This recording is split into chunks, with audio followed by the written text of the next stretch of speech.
What's good? Welcome back to another episode of the Goldblooded podcast, episode 12.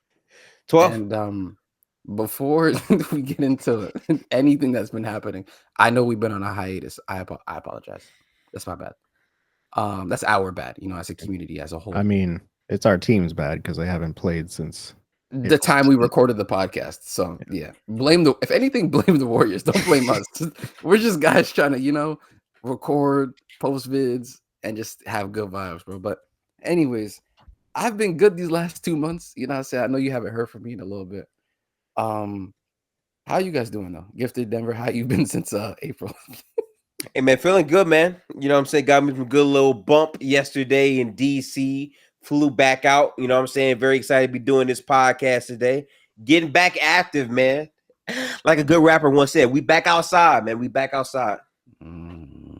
Denver, bro, how you been these past 2 months, bro?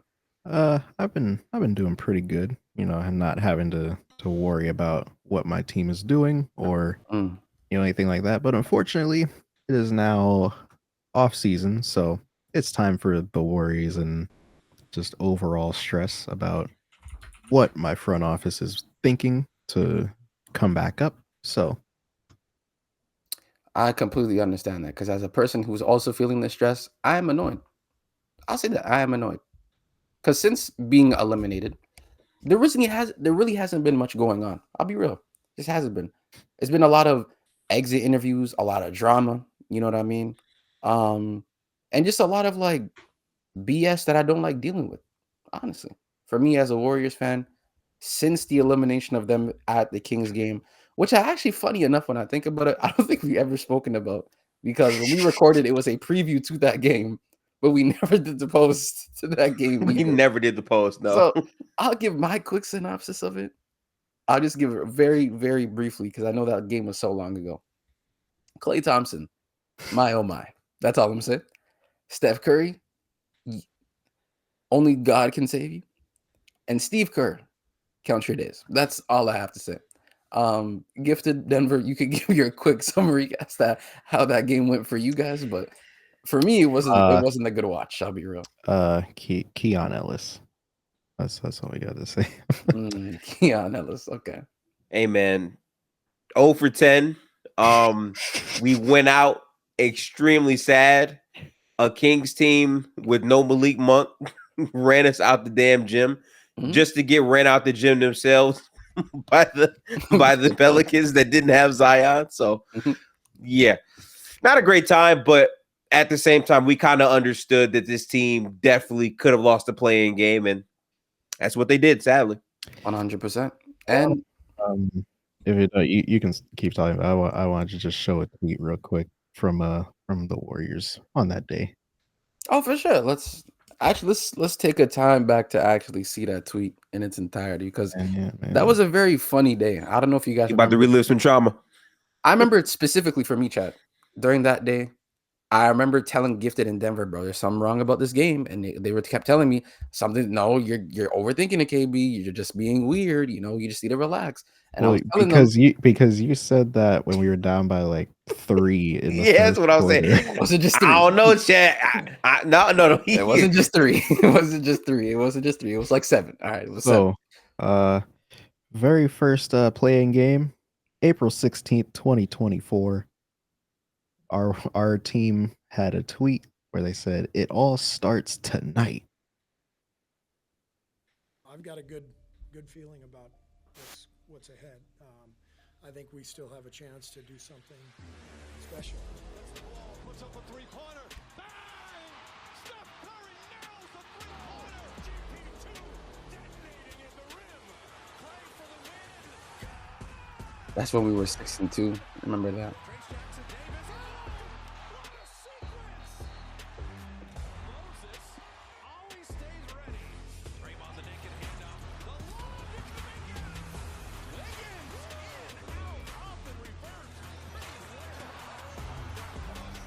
Can you pause it?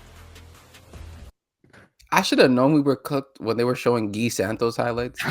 Prepared for Jerome Robinson. I'm not gonna lie, man. The Guy Santos, you got to pack it up. It's crazy how how cooked we were this year, chat.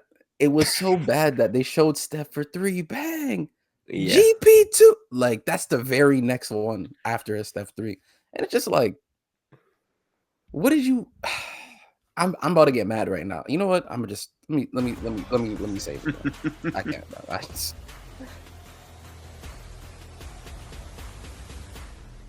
worst part, they didn't even show B-Paw shooting. They just show him getting hyped. This is crazy. I ain't gonna lie. This is an accurate man. depiction of this season. I ain't Hey gonna lie. man, it all started that night. And ended that same night. Into that same night, bro. But listen, chat. A few interesting things have been happening these past few months. I actually don't even know where to start. I think we can start with the most obvious one, to be honest with you, and that is the guy who did go 0 for 10, Klay Thompson. You know, Warriors veteran, Warriors all-star or former all-star guard. He's been doing some things this offseason. He's been for sure doing some things. Not for First, he unfollowed the Warriors off of Instagram, just to let y'all know. He deleted all photos regarding championships and like runs being made with Steph and Draymond. Anything Warriors basketball related, it was gone.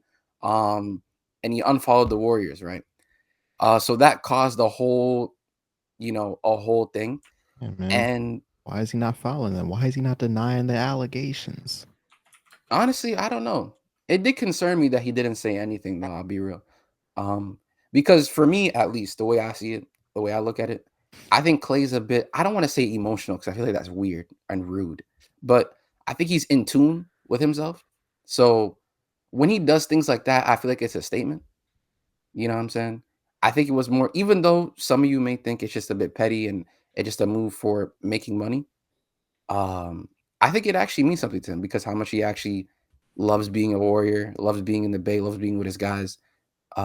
So initially when it happened, what did you guys think of that in I particular? mean, I didn't really think that much of it, but at the same time, like when people started considering the fact that like maybe it's like a contract play or like trying to get leverage on the front office, I'm like, bro, you are not in a position right now to be begging for leverage for leverage like this. So I mean, I don't know. It could also just be an ego thing. He still thinks that he's worth more than he actually is, but obviously, I don't know what he's thinking. But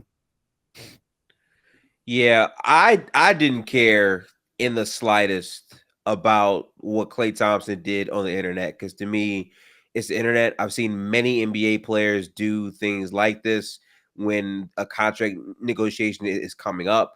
So to me, it's just him trying to play that and really seeing what happens. At the end of the day, I think Klay Thompson does want to stay as a Warrior, but he also wants to secure the last biggest payday of his career. And I think, he's resorting to this method because he thinks that is what's going to help him get that. But ultimately, it's like, I refuse to get stressed out about Klay Thompson unfollowing the Warriors. Oh, that means he's gone. Guys, you do realize he could have very well stayed following and still left. That doesn't mean anything to me. But will he leave or not? That's the biggest question of our season right now. After what are we doing with Chris Paul? So there's that. And Ferris, this was the article in question. I don't know why. Okay, so nice. Whatever. I'm trying to read the top and it's just doing this. You know what? Okay, thank you. It went away. So negotiation between Klay Thompson and the Warriors froze over. Essentially, what they were talking about is Klay was seeking out 3 years. He wanted 3 years. That's what him and his agents were discussing. Yeah. And nobody wants to give him 3 years. And no one wants to give him 3 years because he's 34 years old. 3-year contract. He'll run into 37. Be 37 by the end of that contract. And if, from my understanding, I think after this is Klay's actually like last contract. I don't think he's going to be playing after 37, 36 or whatever contract that he has. So if you're a team that's looking to go out and win and you want to sign him, you don't want to sign him for more than years that you need to be signing him for and for extra money as well, because you know how much, no offense, baggage he comes with. And I'm going to be so real. With Klay, it's a matter of age. It's a matter of ability. and it's a matter of where he is mentally. And I think that last Mm. point about his mentally thing is the most important because we seen him this season. He was like part of the season. He was very like he was mentally checked out because he didn't understand his role with his team. He didn't understand how to contribute, and he was just getting in his own way during the season as well. And that really just hurt the Warriors, and it brought a massive how do I word this? I forget what it's called. Magnifying glass to the Warriors organization and just in Mhm. the league about what is Clay's future going to look like? Is he going to re-sign with the Warriors? And they try to offer him a 2-year, 48 mil extension, which actually in hindsight is insane to actually give Klay Thompson. And he rejected it, thinking that he was going to be able to get more money in the market. But now he's in a situation where Orlando doesn't want to give him more than 2 years, and neither do the Warriors. So, what do you? Where does Klay Thompson sign? Me personally, this is just my opinion. I genuinely have no idea. Like, I think Yeah. Klay wants to stay. I think the Warriors would like him for him to stay, but at a reasonable price. Um, you guys know like what kind of situation the Warriors are in terms of money, trying to sign guys, trying to use this last bit of juice that they have before it really, really ends for them. Um, but what do you guys think like Clay's future is going to look like with or without the Warriors? Like where could he go? Where could he possibly sign to in your guys' opinion? Well, it's funny because the team that we talked about during the season was really Orlando, right? Like I mean, this team that has a lot of spacing problems and a lot of defense. And, at this point of Clay's career, he's more of a volume 3-point guy who his defense has really regressed. He has moments where he can play good defense, but again, it's not consistent. So putting him in a situation like that where it's a bunch of young guys and athletes who can run, play defense around him, and him provide the spacing for that type of situation makes sense. Also for a younger team to have a vet guy for them to look up to. I thought for Klay, that situation made the most sense, but it complicates things when he's looking for that third year. I feel like a lot of that is because Draymond got a third year and he wants the same type of grace, but unfortunately, Draymond just carries more value than Klay Thompson when he's not crashing out. So, Mhm. When he's yeah. not crashing. So that is a big if. Yeah, but that is a big gift to be fair. But And yeah, that is true. Um, yeah, I agree. This is part of the article that I found interesting that I wanted to bring up. sure. So it says here the Warriors have outwardly maintained their desire to bring Thompson back at the right price and the right role, per league sources. So I'm thinking probably third scoring option, maybe fourth, at worst six man. Right price meaning like I'd say around. I think one of you mentioned. I don't know if it was Gifted or Denver, but like Malik Monk's contract, like that kind of like amount. Yeah, Um, it was me because yeah. we were on call before Gifted got there. Oh yeah. Shout out. 25 minutes late, but If we know about Gifted's timing, it's all good. Perfect time. But perfect timing is crazy. But the article continues and it says, have viewed as his situation as business to sort through after various other roster building avenues have been explored. They've been actively searching for paths to larger scale upgrades using Chris Paul's non-guaranteed $30 million contract as a flexible tool. There's been talk with Paul about possibly pushing his contract back from June 28th into July, if necessary, which would only be telling Thompson to wait longer. So if they do decide to push Chris Paul's contract back and give them more time and wiggle room to be able to move that contract somewhere else, that would basically essentially tell Klay, yo, wait, we're trying to move this contract and see if we can get something to shake. Now, um, who do you guys? This just leads me to my next question. Who are some names for you guys that you guys want? Like, who? What are some names that we want here? I feel like the entire fan base is basically just saying the same three names over and over again. Those names being Paul George, Brandon Ingram, Larry Markkinen. Mm. And I feel like that's like those have been like the top three. Nick Claxton might be somewhere in there too, but I mean, I don't think that's a big name, but yeah, I get what you're saying. yeah. Gifted. What are some names that you were thinking of? What some names you've heard around the NBA Twitter? Yeah, same names. I mean, I think there's a lot of problems with this team, and I think the number one thing is just getting a guy that could be a big factor offensively and at least not a defensive liability or a very good defensive player. I think the most realistic name that has that has begun to pop up a bit more would be Paul George, and it's really from the sense of a Chris Paul sign and Oh. trade. Now, listen, I understand, right? Like, I don't believe in Paul George. I'll just say it. I don't. But I think if you're telling me that our options are rebuild Brandon Ingram and make him into a better player, I just think Paul George stylistically would fit Hey our man, team the best. we did it with Andrew Wiggins. Oh Lord. Yeah, no, I'm not trying to do that again. And I I'll ain't trying be to do that again. look, listen, and I'm gonna be 100% honest with y'all. In a world where if we do a sign and trade with PG, let's just get into it for a second here. Who do we Yeah. trade? Who do we get rid of? Because let's say Klay does walk, right? Let's say Klay walks and he signs to another team with a different contract. Do you include Andrew Wiggins into that? Do you include Kaminga? Because to me personally, I've been seeing, this is more so about Clippers Twitter, some absurd trade packages for Paul George. Like I seen, and I'm not even trolling when I say this, I seen Paul George, PJ Tucker, and Amir Coffey for Andrew Wiggins, Kaminga, multiple picks. Yeah. And I think Moody as well. They literally, I'm not, look, listen, chat. I have been an advocate for getting Steph a second option as much as anyone else in this Warriors community. I've been an advocate. I'm not losing all of our wing depth for PG at his age. I just can't. Yeah, I don't like it either. That's not a smart idea. You have all these supplementary pieces. As much as people want to call Wiggins ass and say he's a negative asset, which I agree to some degree, he's still a good basketball player in my opinion. Kuminga is still a very good young player in my opinion. Moses Moody is, even though we don't use him, I don't mind him being traded. But you like getting rid of all of that along with picks for PG just doesn't even make any sense. Now, if we were to lose Wiggins and get PG and slot in Kuminga, I'm there. But like, other than that, bro, I'm not gonna sit here and like entertain all of those picks and all of those wings being gone for Paul George at 34. Like y'all just seen what he did not too long ago.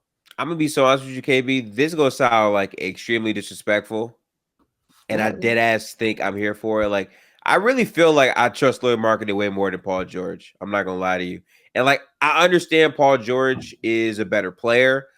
I do think, again, stylistically, in terms of being a ball handler, a defensive player, I do think there's a lot of fits with him on this team with the shooting, the passing, the motion. I do feel like we could see a different version of Paul George on this team. But I also feel like the inconsistency with Paul George in the postseason, his overall injuries, his attitude, his excuses sometimes. I just don't like. I don't like the idea of saying, okay, Steph, you hoop. Okay, Paul George, here's your time. Like, I just don't really trust that. But he is the best, like, star value out there that's somehow accessible. Even Lloyd Marketing is just way too much to try to get. I feel like the price of him is way too high at this point. And you know how what is it? Danny Ainge, he's so stingy. You know how you get down, bro. He'll say, "Give me Steph, Draymond, Wiggins, Kuminga picks for that nigga Larry Marketing," and just you know how he gets down. He drives a hard bargain. Yes, he's not the Bulls front office who literally traded Alex Caruso for Josh Giddey with no picks. Yo, can we talk? I ain't gonna lie, I know we were Warriors, but I know we're a Warriors podcast. I know we're a Warriors channel. Can we just talk? Just a quick, very quick segment. Can we just talk about that fleece of a trade, bro? Like, chill on my city. No, your team pissed me off the other day. How in God's green earth, this beautiful earth that God created, manage to pull off an absolute steal of a trade? You literally switched you got yourself an elite defender for a mid-tier offender. Like, that's crazy. That's insane, bro. Like, how do How do you manage to do some shit like that without no picks, no like second round, first round, no, not even cash, bro? We had Not to even cash consideration, listen, just straight up. listen. We had to pay to get rid of Corey Joseph. These niggas even have to pay. No. That's And crazy. KB, I think the worst part of it too is like, okay, even if you think Josh Giddey has potential to be better, which again, I do think Josh Giddey will be better in Chicago.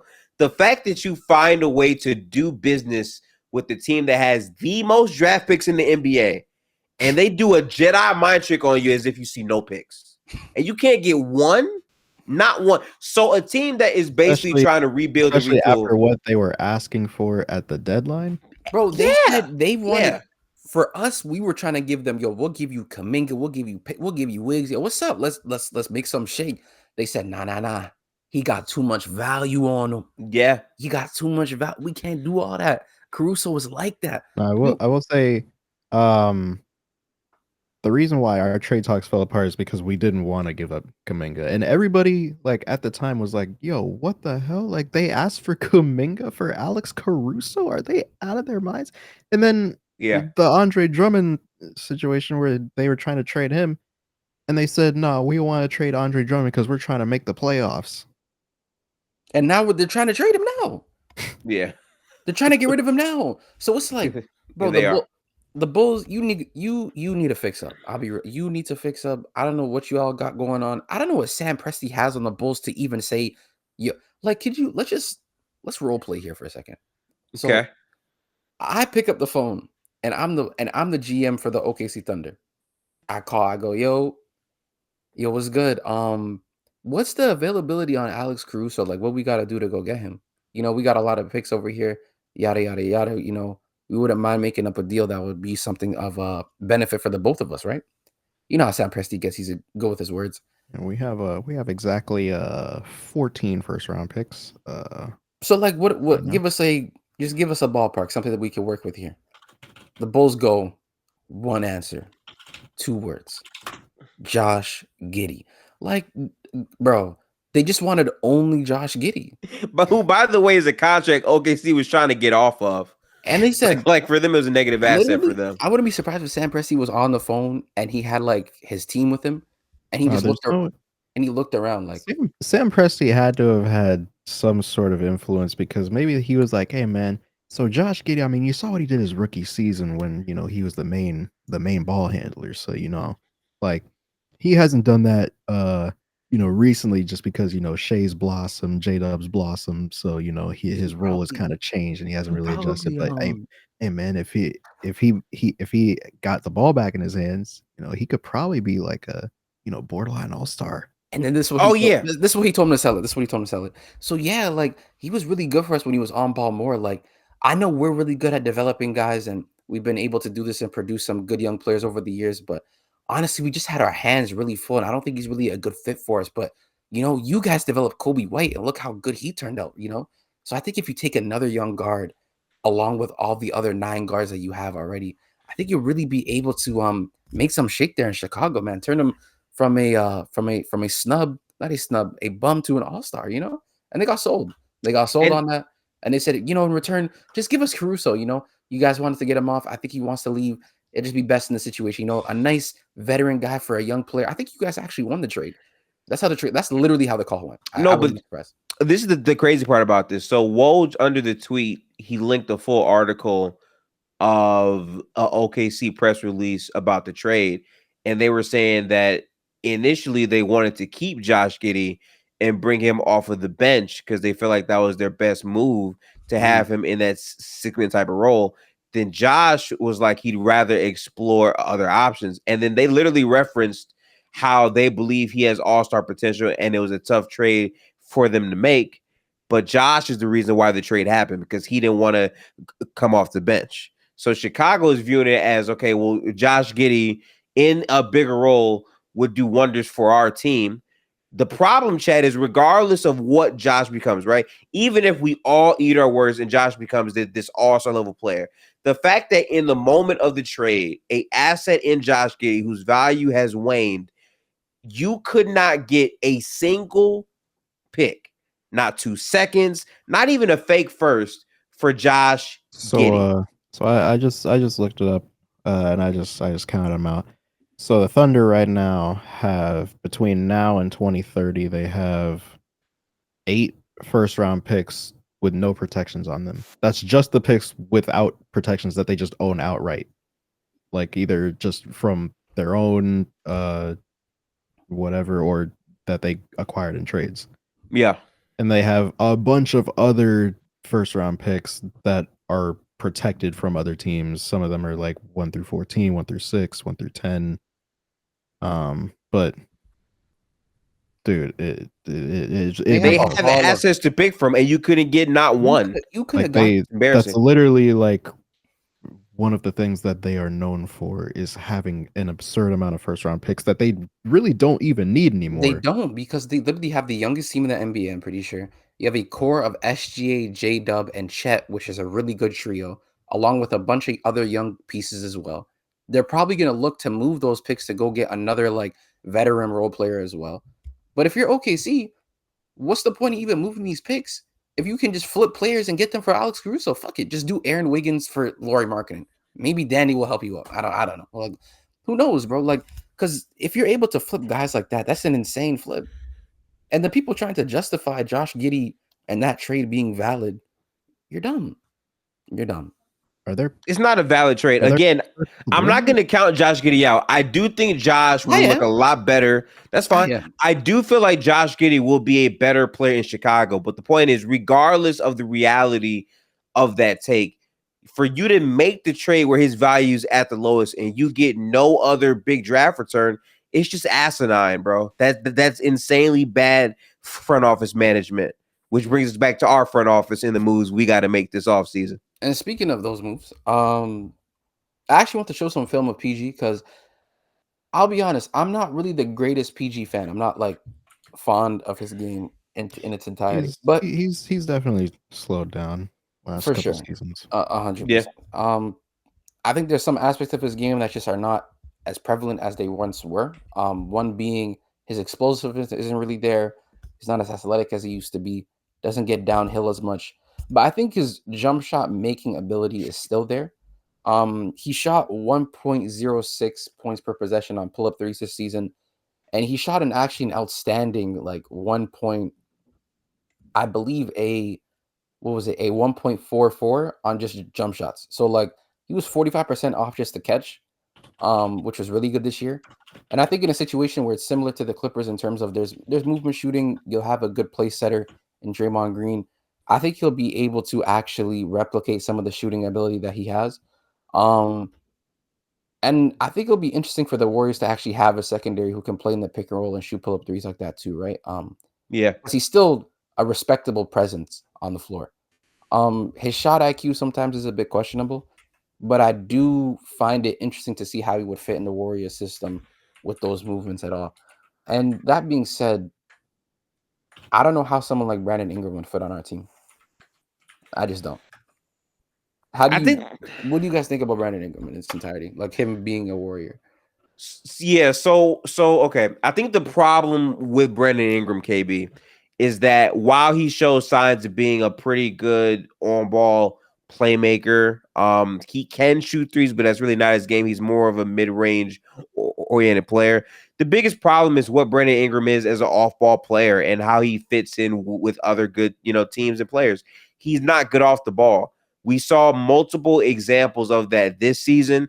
Even in the play-in game where Zion had 40 points down the stretch, BI wasn't playing, right? Mm-hmm. Like their best lineups featured when he was not on the floor. And I just think that for BI, he's much better suited to be in a location where the ball is going to be in his hands more, because that is what makes him better as a player. Mm-hmm. But does that make us a championship team by adding him? He would have to be a completely different player than what he is now. Even in Team USA, which again is a completely different environment, right? I understand that. He struggled mightily, and I don't think that that's a random thing. I do think that's a part of who Brandon Ingram is as a player. That's fair to think. What about you, Denver? What do you think about BI being a Warrior in his fit? I mean, like Gifted just said, watching him get benched down the stretch of a play-in game is like really crazy, and also just like he also said, the fact that a lot of their best lineups this season did not feature him. I do like sometimes worry about um his what's it called, shot creation, or things like that. I admittedly don't like didn't watch too much Brandon Ingram film this year, but yeah, in terms of like what we actually need, I don't really see it that much. I'm not gonna lie. I have a few like positive notes. I think he's obviously a good secondary. I think besides Steph, he would be decent as just a shot maker and creator for himself. In terms of like stylistically and how the Warriors would fit, I don't think it would be that great because he's all like he's mid range. He operates in the mid range a lot. Even though he would like, I guess he would technically have space on the floor. It just wouldn't be like conducive for him to be in that area a lot. I think the Warriors are more so looking for like, let's focus on our perimeter and being able to attack from it, and then Yeah. also being able to kick out from it as well. So him operating in the mid range a lot, I don't think is really ideal for the Warriors. Now, his defensive upside with the Warriors and his length could be a positive to look at because if you're somehow able to maintain Wiggins, or let's say you not even maintain Wiggins, if you replace Wiggins with Ingram, you're getting basically a better mid-range scorer than Wiggins was, a worse three-point shooter, um, better self-creator, and he And would a worse probably be. defender. Uh, I don't know, honestly. With the Warriors, you think he'd be worse than Wiggins? BI compared to Wiggins, yes. I don't think he has proper positioning most nights. I think off the ball he falls asleep a ton. He has skills to be a pretty solid defender, but he's never quite put it together in an overall meaningful way. Still, I'm not gonna lie. That sounds like Wiggins before we got him, and it does. I'll be real. Yeah, With but also I feel like another part about Ingram is just availability, because this dude has not He gets hurt more played. than Wiggins. It's like, Yeah, wait, Yeah, what? I was actually gonna his get to that. healthiest season was the shortened year in 2021, where he only missed 11 games out of Yeah, the 72. He hasn't played over 60. He hasn't played over 65 games since his rookie season. I yeah. was gonna get to that. His health is a bit of a concern. So those are some of my concerns with him. Funny enough that you brought up health because the other player I was actually gonna bring up was also dealing with some health issues as well, and he's aging. Jimmy Butler. That's a name I've been hearing around for the Warriors to actually go and get. That I do not understand. Yeah, I don't understand that either. From an aspect of continuity, from an aspect of what the Warriors are trying to do, it just doesn't make sense. I'm not saying Jimmy Butler is a bad basketball player. He's a fine basketball player in its entirety, but replacing that, because you got to think about it like this, chat. You're replacing, or you're basically replacing Klay with someone else. You replacing Klay with Jimmy Butler is insane. You lose so much value. And the reason why I'm saying you lose so much value is because offensively you lose a lot of spacing. Like I'm not the like I've been a Klay hater for this past year, I guess, but I'm not gonna deny what Klay brings to us in terms of offense. Y'all know how good of a spacer he is for us, how good of a movement shooter, and being able just to get up that volume at a respectable amount. It's not something that you can find at this league. That's why he still has a lot of value at his size and what he does. So when you lose that offensively, it's bad. Even if he does go over 10 spiral, I'll be real. Because he's still a 40% three-point shooter on high amounts of volume. And even though his translation in the postseason is shaky, you still need that because even if it's shaky, teams will have to respect that. Yeah. But yeah, honestly, it's a little bit weird for the Warriors. I don't know how you guys feel, but I feel like we're just in another gray area again, where like last season we moved Chris Paul or we moved Jordan Poole to get Chris Paul for contract issues. And I was like, okay, I understand that, but we could have still got Kristaps Porzingis, who was also an expiring, and you could have just extended Such him. a fumble, dude. We And, should have got. NBA champion Kristaps Porzingis. Yeah, NBA champion Kristaps Porzingis. He get hurt in the playoffs. Barely contributed. Hey man, he's still a champion. It's like James Wiseman's a champion, man. Patrick McCaw championship. But like Patrick I was McCaw, repeat. What are you talking about? he actually hit the jackpot. He went Warriors, and Raptors right after. Like that's crazy. But you could have got Porzingis. and you didn't. You got Chris Paul, which I was mad at, but then the season happened, whatever. Chris Paul played fine. And not to go to him, you still don't know what you're doing with him. And that's, to me, chat, and to the people listening, that's my biggest problem. Is that the Warriors, there's been more talk from Warriors, like people like us, like people on Twitter, about who the Warriors should get and names that we should be in contention for than us actually hearing it from the Warriors. Because before that Slater report that I just showed you guys previously, there was no talks. Zero talks.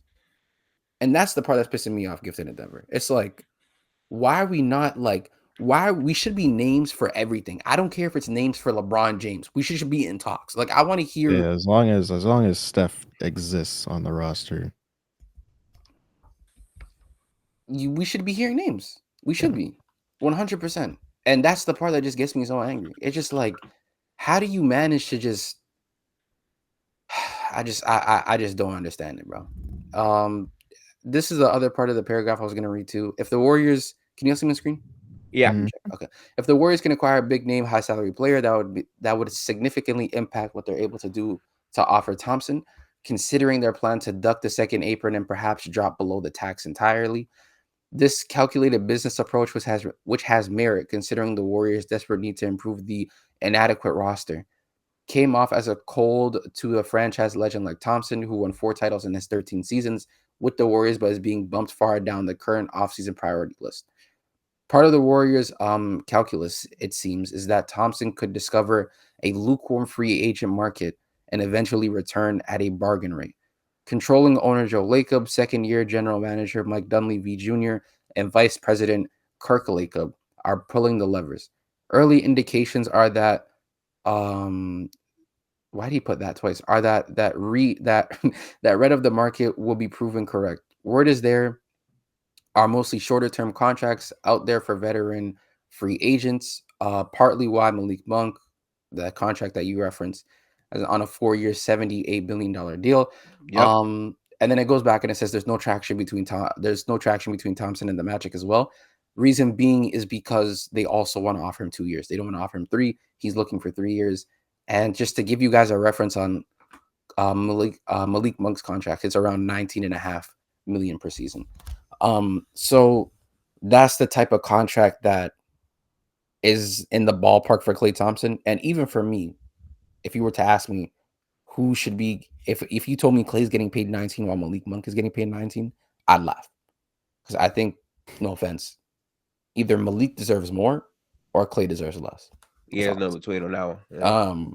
So chat, there's a lot of tension with the Warriors right now. It's just contracts haven't been moved or made. You've barely been in any names for discussion. Chris Paul's contract is still there. Kevon Looney, I thought was actually going to get waived. Apparently, the Warriors are actually trying to retain. He's a part of the Warriors' plans. I don't know why. From my understanding, I think it might be a situation where they delay Chris Paul's contract and then throw Kevon Looney in there as well because of money. Because if you think about it, that's $38 million you can move with Chris Paul. So what do you guys think, like, Kevon Looney's going to be even looking like with us? I don't think he's actually going to be here anymore. I'm not going to lie. I'm going to be real. What do you guys think about Kevon Looney potentially staying and us not moving him as well? I mean, I don't know what he would look like if he theoretically is on this roster next year. Considering he just had the season that he had and like the fall off that he just had at 27 years old. It's crazy. I mean, I think, bro, not even just to like be that guy, or bro, he needs to lose weight because like when he like started to like put more and more weight on, that's when he like really started slowing down. That was like in the last like 2-3 years or so. Because like, bro, it just doesn't make any sense to how he looks like this and he isn't even 30 yet. Yeah, not even 30. I mean, you know, the hip issues obviously played a factor, but I mean, I feel like that would be even more of a incentive to lose weight so that there's just less strain on your body. My biggest problem with Kevon Looney is you actually hit it right on the nail. Is his weight. I feel like with him, he's already undersized. You're vertically unlucky. Challenged. No, I'll say unlucky. You're vertically unlucky. Challenged. And offensively, you don't have much to your game at all. Like you No bag. literally, no bag gifted, no bag. Defensively, you can rebound the hell out of the ball.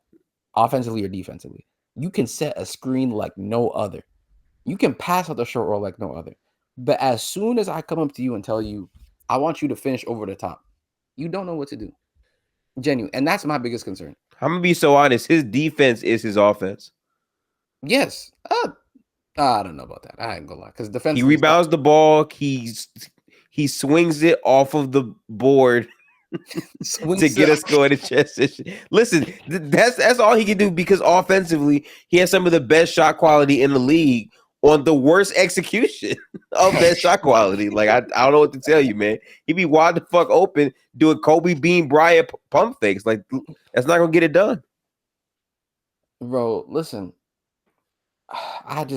I'm mad, chat. I'm mad. I'm not gonna lie to you because he could be so good for us. I just think that he is a player who understands the system. You already have good qualities about you. You just need to fix your game. Like, Yeah. there's no reason for you to be 28 and be on the decline, like Denver said. That doesn't make any sense. You have to learn how to adjust. Like, look at someone like Brook Lopez. Mind you, he's 7 foot, obviously, so he can block a shot better than Kevon Looney. But he sets solid screens. He can space the floor, and he rebounds well. And with someone else along with him defensively, he's a positive. Now, Kevon Looney, you are a bit undersized, but if you lose weight, you can still set screens well. You can still rebound the ball well. You understand how to do those things. And on top of that, give yourself a jumper or a floater, something. Because, like, you actually don't even have bad touch. Yeah. You don't. Have y'all seen Kevon Looney shoot middies? It's not like he's Yeah. new to this. Like, he actually can shoot middies, bro. That's mainly what he was doing his rookie season. So it was just like, even if you're shooting a midi, I don't mind that. Or shoot a corner three or learn how to pick and pop something. Because if they're just going to trap on the ball screen and all you can give me is a short roll lob, that's not enough. The name of the game now is versatility. You can't be a specialist anymore. You can't just be short roll pass, short roll lob. You can't do that anymore. You have to be able to give teams multiple things that you can do offensively and defensively, which would allow you to stay on the floor. That's how Yeah, you just get paid. I'm on high low right now, looking through all of his like field goals, and I just randomize them. Every single field goal says either a hook shot or layup. Yep. Like that's the type of shit I be talking about, bro. And it's just like you gotta be able to find something in terms of being actually a threat defensively. Wait a minute. I found one.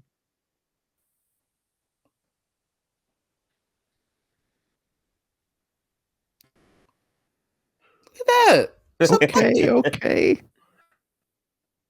That is a bucket, bro. We won't give our Louis to pop for mid range. Chad, he's so bad of an offensive player. We're asking him to shoot middies, bro. That's awful. Awful player. Tough. You know what I can do, Denver? I can do this for y'all. Hold on. I can literally just do this for y'all. Give me 1 second, bro. He about to look his. Oh God, are we about to watch this Kevon Looney masterclasses? Hey man, can't say we're not Warriors fans, YouTube. You cannot say that at all. All right, chat. I got it.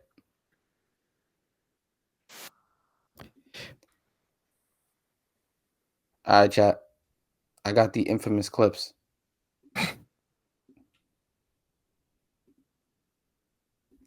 Kevon Looney middies, bro. This is real hoops, chat. This is real hoops. You gotta understand this. Yeah, there's only 6 makes. I ain't gonna lie. Which is crazy. But like, you gotta understand a small sample size, but still, you can't even see the make. Okay, couldn't even see that. It's a great angle. Great angle. This is the last game of the season, I think. Look at that midi. Mm. Bro, doesn't that remind y'all of Mo Buckets? Look at this. Nothing really Sort going of. offensively. Yeah, give me that midi. Wax. Come on, man. Like Hey, the man. mid range ain't dead, bro. And man, 2K Dev saw that and said, yes, that man 73 pointer. Yep, They gave Kevon Looney a 73 pointer in 2K. Yeah. it sure Yeah. did. That's why Why? that game sucks. Game's awful. 70 is insane. Nobody Yeah. knows. Nobody knows why that happened. Look at this. Look at this. Let me cook this nigga. Hang dribble. Wax. Like, bro, he can shoot these, bro. He can shoot these. Which is why I don't understand. Like, look how much separation he has on these ball Like screens, too. I literally be getting, whenever I use Golden State, I literally be getting like 6 or 9 free points every single game because people just don't guard him at the 3-point line. Because why would they? Because he's not supposed to have a 3-point shot of a 70. 2K, fix your game, bro. It's Good not shit. a 70. It's actually a 69. But That's a big difference, man. You know what I'm saying? Actually, in 2K, it is a big difference. I'll be real. But 69 is still crazy. That should be a 0. Like, who even tells you he has a... I don't want to get a rant about 2K because I can literally talk for I don't hours. I don't even know the last time he attempted a 3. I don't, Like, it had to been this season. Did he shoot a corner 3 this season? Did he not, Chad? I don't know. I don't know, man. Honestly, Chad, it's been strange. I don't know in terms of his path with the Warriors what it's gonna look like. I didn't think he was actually gonna come back. I'll be real. And He- to be honest, I'm trying to think of his role right now. He wouldn't be bad. He wouldn't be bad as a backup big, but he would have to improve offensively. Like Mhm. he has to improve offensively. Add a He, 3-point shot. Add a mid-range shot. Add something else, bro. He shot 1-3 this season, and it was from 3-quarter court. So Okay. I mean, it's not even really. I don't even want to be a hater, but I'm not gonna lie to you. Him shooting threes, like that shit's ass. I just need him to like improve the mid range and be a bit more serviceable in the paint. You don't think him being more so proto Brook Lopez being able to pick and pop would not help us? I mean, that sounds cute. I'm just saying, what is it gonna really look like if he tries that shit this sounds season? cute. I'm No, not really because moved by it at all, to be honest. if he's shooting 4 threes a game at a 38%, 4 threes. just walk with 4 threes. Like, just come walk on, with- we just know walk- his old. just- Listen, yo, KB, what is Brook KB, Lopez we know his doing old for young team? ass not getting up though. No 4 threes a game. His old young ass not What shooting is- no 4 threes a game. What did 4 Brook Lopez? Okay, to be fair, the first season Brook Lopez started shooting threes, he took 5 a game. See? Bro. Y'all tell me. And he shot 35%. Exactly. Why you can't telling he me- score at 38%? You telling me Kevon Looney, old young ass, for to put up 4 threes a game? I don't see it. Think about the amount of times he's drawing doubles. Not he, Steph, or anyone else is drawing doubles on these pick and rolls, and he can just shoot the 3. Think about it. Think about how many times he could just run a quick little DHO. They're playing drop. He just pops a 3. Wow, That's a really good hypothetical. bro. Like that sounds really good hypothetically. Develops an average 3-point jumper that could help the Warriors offense so much. Or just be a better fucking finisher on the wide open looks. How about that? I think that's Listen. easier to fix than these threes. We 3s is talking better about. than 2s. Come on, bro. You just seen Joe Mazzulla win a championship off that, bro. Are we serious? Analytics. We just Yeah, seen man. Joe Mazzulla win a championship off of pure true shooting percentages, pure like, bro. Come on, man. Like it's analytics, bro. It's I don't want to bake my season on a Kevon Looney outlier season. Be like, oh, that's who he To is. be honest, people view Andrew Wiggins' season as an outlier. Yeah, I so mean, I was about to say. like I'll take I mean, anything. shit, maybe Jordan Poole. That's what I'm. Not too much. But, He almost agreed though. He was close. not too much. But nah, with him, you definitely have to improve your 3-point shooting. Yeah. Now, in terms of the other guys, Kuminga, Moody, B Pods, TJD, what are some improvements that you guys want to see from them going into next season? Because as it looks, I think those guys are probably going to be the ones staying. Yeah. So what do you guys think they should be improving on? Well, Kuminga, we've already seen like some like off-season videos, and I know just off-season videos, but it does seem like he is like making an attempt to focus more on like self-creation and just getting to a spot like more on his own rather than just relying on Steph and Klay gravity or like rolls to the rim to be like the main source of his offense, or like, because I feel like last season when he wasn't running to the rim, it was mainly like post work and Yeah. just spot up threes, and so I think that he's like trying more to expand his game offensively to like be able to do more on offense, to not be so limited, or like only be able to get to his spots in certain situations. I think So with I feel like that would be a really good thing. Defense, I'd like to see an improvement. B pods, I think B pods just needs to be more decisive. Yeah. offensively. Shoot Yeah. the ball. Yeah. Wait, so Show B pods, that's the dude that needs to Shoot see the the damn analytics. ball, bro. now, Gifted, what are your thoughts on B-Pop? What do you think he should be improving on? Shoot the ball. I don't get listen. If you have the ball in your hand and you have a slow-footed big, shoot the step back. Like I'm so sick of you. Honestly, don't attack not one closeout this year. I don't want to see you attack shoot it every time if that's what it takes, bro. Good lord. So Gifted has this weird gripe against Brandon Pajemski and his inability to be Hate aggressive this shit. offensively. Yo, I swear to Chad, I swear to God, at some point this offseason, literally, we got to rewatch that Suns game. When I saw him wide the fuck open and he still attacked the cut to a contested paint, I'm like, shoot the catch, just shoot the ball. Listen, bro, he just understanding reps. That's all he needs to know is like, you I gotta hope learn so. when to attack a closeout, what not to attack a closeout. You know what I mean? So it's just a matter of being able to do that. You feel me? But to be honest with you, like, look, wax, bro. The thing about Pajemski is that he has everything he needs to be a good pull-up shooter, and he Yeah. already was this year. The sample size was really small, but he was really good. I thought, like, he's a confident shooter a when he great just shoots the pull-up. ball. Yes, it does. It is a great pull-up. I think he has the ability to do these things at a very high Yeah, you level. wanted to be mini Draymond. But you want it to be mini Draymond offensively. Like, we don't need that out of you. We need a guard to be able to come in off the bench and impact offensively at a high level. And you were Yeah, like exactly what we need.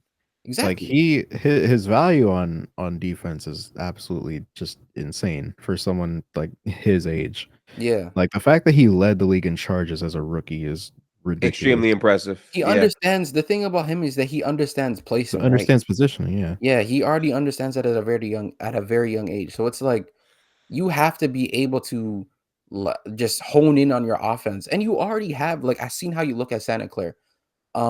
You are really good at what you do. Really, really good. In terms of being in the pick and roll, snake dribbles, like understanding those things, you can be really elite at what you do. And I've seen him on Twitter like a couple times, like look at Luca and his snake dribble in the pick and roll, and like he posted it with a little like eye emoji, like saying like, "Oh, I'm studying this." And that's like, and I'm glad that he's noticing these things and picking it up, because even to his credit, he's also mentioned crazy that hate for that tweet, which I didn't understand. He got a lot of hate for that tweet. Yeah, I didn't understand that neither. He was basically just implying that, hey, I think Luca's done a great job with this jail dribble, and I'm gonna replicate it because I want to improve my basketball game. Niggas who hate suck dick, nigga. I don't know, but oh wow. Yeah, I just think for B pods, it's more so about offensively being like Gifted alluded to, aggressive, shoot the ball more, and he'll be fine. I think he'll be fine in this league, honestly. Now, I want to talk about Kuminga because I know Denver briefly touched upon the fact that he was trading. I'm not gonna lie, chat. I am a sucker for offseason clips. I am, because every time I see it, I just think, oh, y'all don't want to see us next year. Like year 4 Kuminga, nah, we up. This is crazy. And it's funny because while KB is moved by offseason clips, the main reason why I'm not is I just will never get the image of Ben Simmons just shooting threes, looking like a different player. Ben Simmons. The one thing that I was like traumatized by was Russ when he got to the Lakers, because they posted like many shooting videos clips of him, of his like runs, and they were like, bro, the Lakers about to be different this season. And then we all know the season that Russell but it was just fit. It was he had one of the funniest seasons I've ever seen. I seen that was funny. And to the person who put it in chat about saying just got info from the no, Yeah, don't believe you for a second. Wait, time out. It's a He's copy pasted tweet from the Clippers. Yeah, it is. It is. yeah. Wow, that's Bro, crazy. You bro, can't not- believe people on Twitter. I just No, don't even think. I seen that, but in Clippers form. So it said, "Wow, I just Oh. got in contact with someone from the Clippers. If I think this is what's true, yada yada yada." Right? You know what? I'm Um, gonna start posting my own. I'm gonna just say my. I'm not gonna lie to you, goodness. bro. If the Clipper fan base goes ecstatic over trading Paul George for Chris Paul, then go off, I guess. I ain't gonna lie, Chris Paul in his last year as a Clipper again. That'd be hilarious, bro. But what was I saying? Yeah, Kaminga. Listen, I'm moved, bro. I'm happy that he's working on the things that he's working on because I think for him, being able to dribble sounds crazy. Being able to self-create, those are very important aspects to his game that he needs to add. We understand how much of an athlete he is. We understand how good of a finisher he is. We understand how good of a cutter he is already. But being able to catch and shoot the ball, being able to attack mid-range, being able to be in the post, having counters, these are the most important things for you, especially as a wing. And you Yep. being with the Warriors and potentially, depending on how the offseason goes, you being a starter next year for the Warriors is going to be very important in terms of us going to you because those touches that you've been wanting since last year and you like deservingly so, you're going to get more of. You're going to see a lot more touches. You're going to see the ball more, and you need to have more counters. You then genuinely need to have more counters. You can't have a year where you're driving to the basket, the defender's in front of you, you don't have a counter, and then what? Like you just stop on a dime and pass the ball away. I don't need that, bro.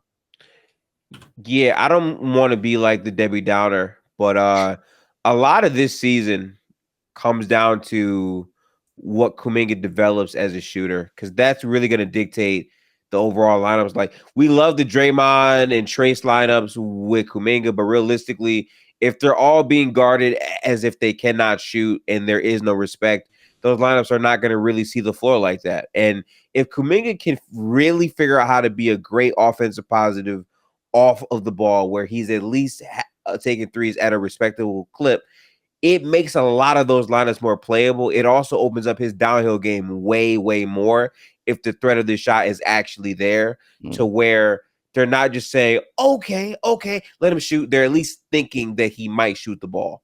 We need that. And I think for me, my most important thing is counters. Like I understand the shooting aspect of him being able to knock down a 3-point shot. I think that spacing definitely matters.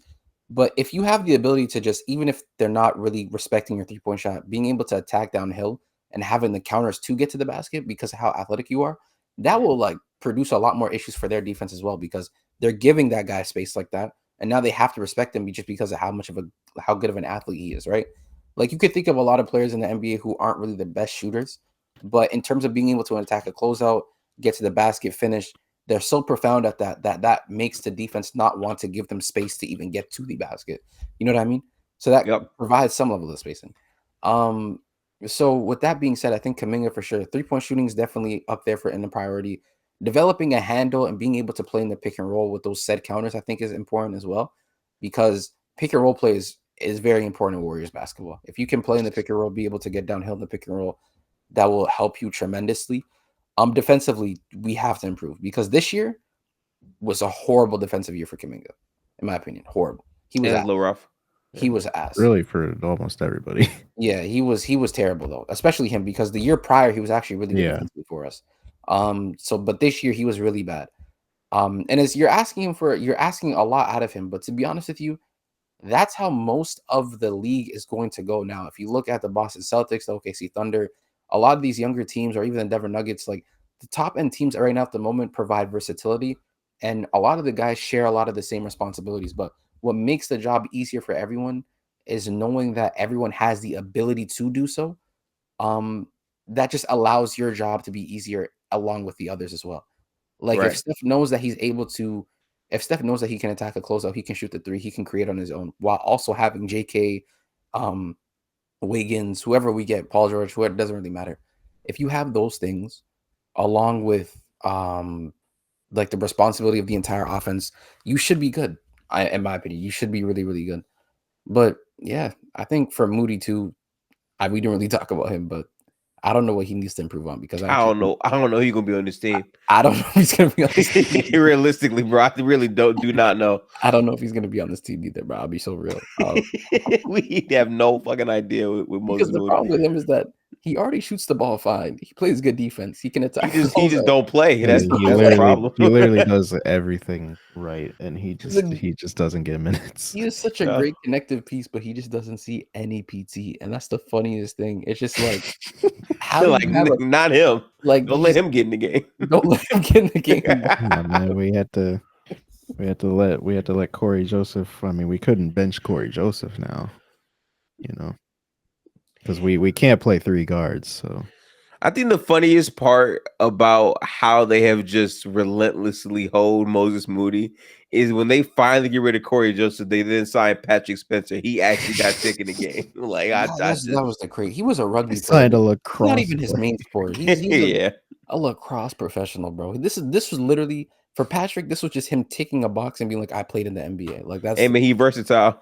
Yeah, fake versatility, bro. That nigga didn't last a minute in this league, bro. I ain't gonna lie. Oh man. But honestly, I just had a really fucked up thought. what? You guys remember the video when the D'Amelios were working at Walmart for a day?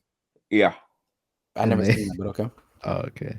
It was a really nasty video. They were just like cosplaying as Walmart workers, Oh, okay. like posing with like items and shit. I feel Mhm. like that. I don't know why or how I made this connection. I feel like that's like how I related Pat Spencer's NBA tenure to.